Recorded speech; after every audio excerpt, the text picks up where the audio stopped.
Hi, it's Laura here from laurathomasauthor.com. I'm an author and a book lover, and today I'm bringing you a book review on The Glass Hotel by Emily St.John Mandel. The Glass Hotel is a literary novel, and it was published last year in March 2020 by HarperCollins publisher.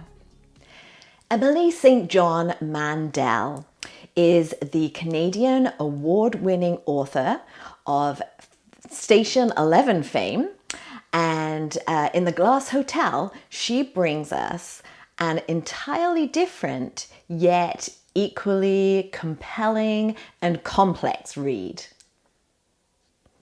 The cover, I particularly like the Canadian version. There are a number of different covers out there, but my favorite is this one that we have as the paperback in Canada.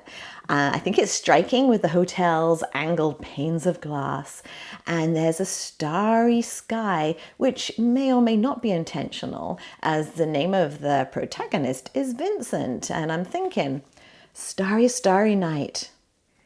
Secrets and scandal, greed and guilt, and a vast array of fascinating characters.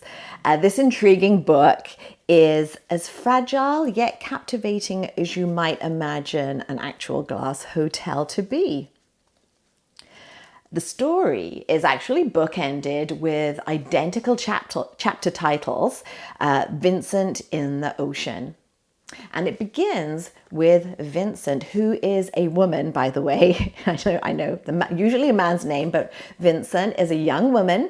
And at the beginning, she's literally drowning in the ocean and is having these flashbacks from her very extraordinary life that we are privy to. We also follow her relationship with her half-brother Paul, who's on a journey of his own. He's made some pretty poor life choices and ends up carrying a huge burden of guilt around with him. The Glass Hotel is actually where the two siblings work together at one point. And it's right at the north coast of Vancouver Island. It's very rugged, and you have to get to this hotel by boat. It's very remote, and that is where a bit of a mystery occurs. There's this graffiti that appears, and it has a very hidden meaning, and that little phrase is something that runs throughout the story. While working as a bartender at this hotel, Vincent meets a wealthy investment manager and ends up as his trophy girlfriend and posing as an actual wife. Although they don't get married, she pretends that she's married to him and starts living this very different, very crazy, delusional almost life. Unbeknownst to Vincent, her pseudo-husband heads up an international Ponzi scheme. And in this, imaginary money is transferred from different clients' accounts, and the clients range from retirement fund people, regular people, to foreign royalty, to his own family members, just a whole different array of characters, which the author gives us a little snippet into each of their lives, which is really interesting. When the financial empire collapses, we see the catastrophic ripple effect it has on all these people's lives, including Vincent's. So, the pros. I live in British Columbia and I adore Vancouver Island. So for me, I thought the author did an amazing job of describing the rugged coastline and just the vibe of Vancouver Island. So I really enjoyed that very much. Also, she takes us a little bit into Toronto for a brief little season, and I love that too because one of my kids is at school in Toronto. So I don't know, it's kind of fun when you can really connect with an actual place in a book, even if it's a fiction book. It kind of makes it extra special. So I enjoyed that. The story is an excellent reminder of how important truth is, actually, and just how our actions can have a real big ripple effect on the lives of so many people around us. Also, another pro is that Emily's writing is just so lyrical. It's hauntingly beautiful, and I really appreciated that.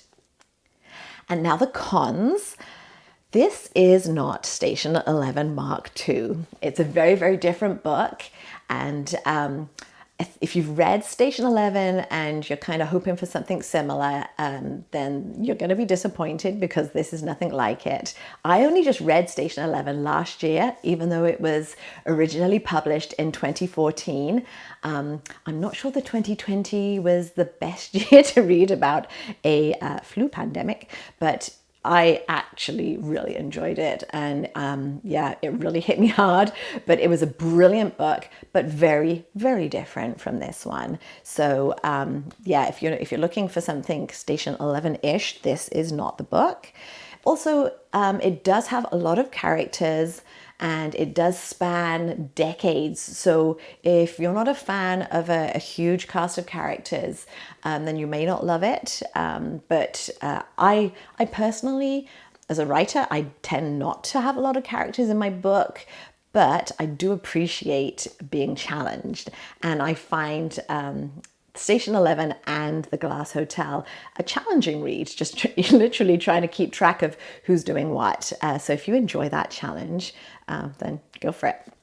So in summary, if a brilliant written book featuring a myriad of fascinating characters woven together in a sobering story of trust and truth, greed and guilt sounds good to you, then I recommend you pick up a copy of The Glass Hotel. I have the Amazon link right below here if you'd like to grab a copy.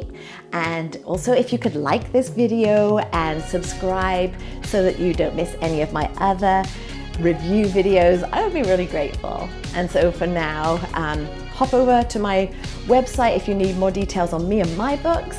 And I wish you all a very happy reading.